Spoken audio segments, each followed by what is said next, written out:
எல்லாருக்கும் வணக்கம். நம்ம எல்லாருக்குமே வாழ்க்கையில ஒரு தேடல் இருந்துகிட்டே இருக்கும் இல்லையா? நான் யார்? வாழ்க்கையோட அர்த்தம் என்ன? இப்படி பல கேள்விகள். இன்னைக்கு நாம இந்த தேடலுக்கு ஒரு அருமையான வழியை காட்டின வள்ளலார் பெருமானோட போதனைகளை தான் பார்க்க போறோம். சரி, நாம எதை பத்தி எல்லாம் பார்க்க போறோம்னு ஒரு சின்னதா பாத்திரலாம். முதல்ல மனுஷனுக்கு இருக்கிற ரெண்டு விதமான பசி பத்தி பேசுவோம். அப்புறம் வள்ளலார் காட்டின ஞான சபா, அது எப்படி நமக்குள்ளேயே இருக்கிற ஒளிக்கு வழிகாட்டுதுன்னு ஸ்டெப் பை ஸ்டெப்பா பார்க்கலாம். வாங்க உள்ள போலாம். நம்ம வாழ்க்கையில வர்ற எல்லா கஷ்டத்துக்கும் மூல காரணம் என்னன்னு யோசிச்சிருக்கீங்களா?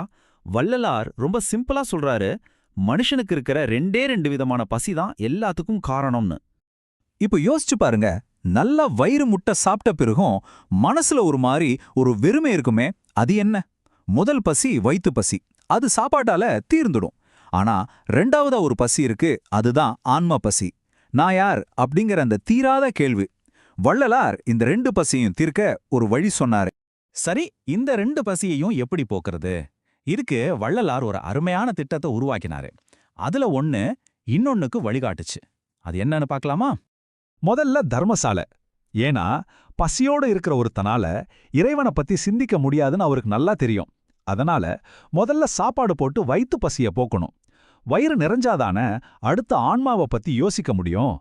அந்த ஆன்ம பசிய போக்குறதுக்கு தான் சத்திய ஞான சபையை உருவாக்கினார். இங்கதான் ஒரு இன்ட்ரெஸ்டிங்கான விஷயம் இருக்கு. இந்த ஞான சபை இருக்குல்ல, அதோட வடிவம் ஒரு எண்கோணம்.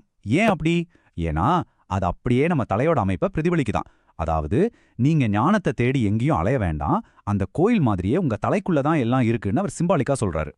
சரி, அடுத்ததா அவரோட போதனையோட மைய புள்ளிக்கே வருவோம். அந்த தெய்வீகம் உண்மையா எங்க தான் இருக்கு? இங்கதான் வள்ளலார் ஒரு பெரிய புரட்சியே செய்றாரு. நாம எல்லாரும் கடவுளை எங்க தேடுறோம்? கோயில்ல, மலையில, வானத்துல. ஆனா அவர் என்ன சொல்றாருன்னா, நீங்க தேடுற அந்த எல்லாம் வல்ல இறைவன் வேற எங்கேயும் இல்ல, உங்களுக்குள்ளேயே ஒரு பிரகாசமான ஒளியா இருக்காருன்னு சொல்றாரு. பாருங்க, தேடலோட டைரக்ஷனையே மாத்தி விடுறாரு. சரி, அந்த ஒளி நமக்குள்ள எப்படி இருக்கு? அது நம்ம தலைக்குள்ள உச்சிக்கு கீழே ஒரு மைய புள்ளியிலிருந்து ஆரம்பிக்குது. அங்கிருந்து வி ஷேப்ல ரெண்டா பிரிஞ்சு நேரா நம்ம கண்கள் வழியா வெளிப்படுது. அப்போ நம்ம கண்கள் வெறும் பார்க்கறதுக்கு மட்டும் இல்ல, அது தெய்வீகம் வெளிப்படுற ஒரு வாசல். அவர் சும்மா கண்கள்னு சொல்லிட்டு போகல. நம்ம வலது கண்ண பொற்சபைனும் இடது கண்ண சிற்சபைனும் சொல்றாரு. அதாவது தங்க சபை, ஞான சபைன்னு அர்த்தம். யோசிச்சு பாருங்க, நம்ம கண்களுக்குள்ள எவ்வளோ பெரிய ஒரு ரகசியத்தை வச்சிருக்காரு. இத கேட்கும்போது எல்லாருக்கும் ஒரு கேள்வி வரும். மூன்றாவது கண் பத்தி நிறைய கேள்விப்பட்டிருக்கோமே, அத பத்தி வள்ளலார் என்ன சொல்றாருன்னு பார்க்கலாம். அப்போ புருவ மத்தியில நெத்தி போட்டுல கவனம் வைக்க சொல்றாங்களே, அதுவா இது?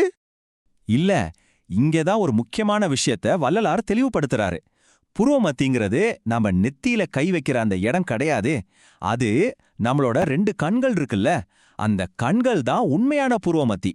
அந்த கண்களுக்குள்ளிருந்து வர்ற அந்த ஒளியத்தான் அவங்க சொல்றாங்க. இது வள்ளலார் மட்டும் சொன்னதில்ல, மத்த பெரிய சித்தர்களும் இதேதான் சொல்லியிருக்காங்க. இங்க பாருங்க, அகத்தியர் என்ன சொல்றாருன்னு. கண் நிறைந்து சோதியட புருவமத்தி, கண்ல நிறைஞ்சிருக்கிற அந்த ஜோதி தான் புருவமத்தின்னு எவ்வளவு அழகா சொல்றாரு பாருங்க. அது மட்டும் இல்ல, குதம்பை சித்தர் இன்னும் ஒரு படி மேல போய் சொல்றாரு. விண்ணொளியாய் விளங்கும் பிரம்மமே கண்ணொளியாகும்னு.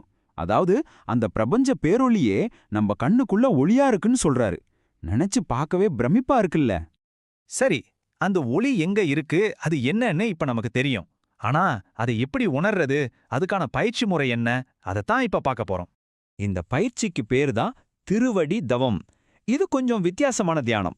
பொதுவா நாம கண்ணை மூடி தியானம் பண்ணுவோம். ஆனா இதுல கண்ணை திறந்தபடியே நம்ம கண்களின் வழியா உள்ளே இருக்கிற அந்த ஒளியில நம்ம கவனத்தை வைக்கணும். இதுக்கு ஒரு மெய்ஞான குருவோட வழிகாட்டுதல் ரொம்ப முக்கியம். இந்த பயிற்சியோட நோக்கம் ரொம்ப சிம்பிள். முதல்ல நம்ம உள்ள இருக்கிற அந்த ஆன்ம ஒளியோட கனெக்ட் ஆகணும். நம்ம கண்ணோட பாப்பா வழியா அந்த ஒளியை உணர ஆரம்பிக்கணும். நம்ம கவனம் போக போக அந்த உள் ஒளி அதிகமாகும்.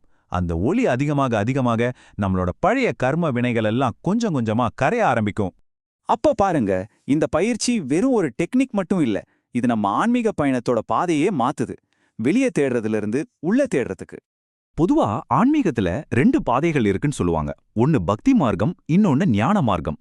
பக்திங்கிறது வெளியில இருக்கிற கடவுளை வணங்குறது. இது பயணத்தோட ஆரம்பப்படி.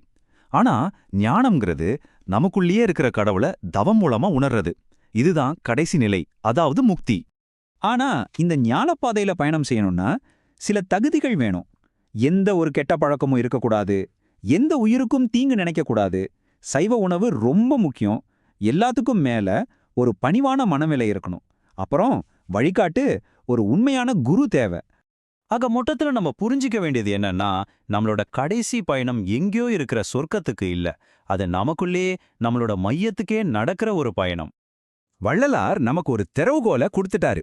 தெய்வீகத்துக்கான பாதை உங்க கண்கள் வழியா தான் போகுதுன்னு இப்போ உங்களுக்கு தெரியும். கேள்வி இதுதான், உங்க தேடலை நீங்க எங்க தொடங்க போறீங்க? வெளியிலயா இல்ல உங்களுக்கு உள்ளேயா?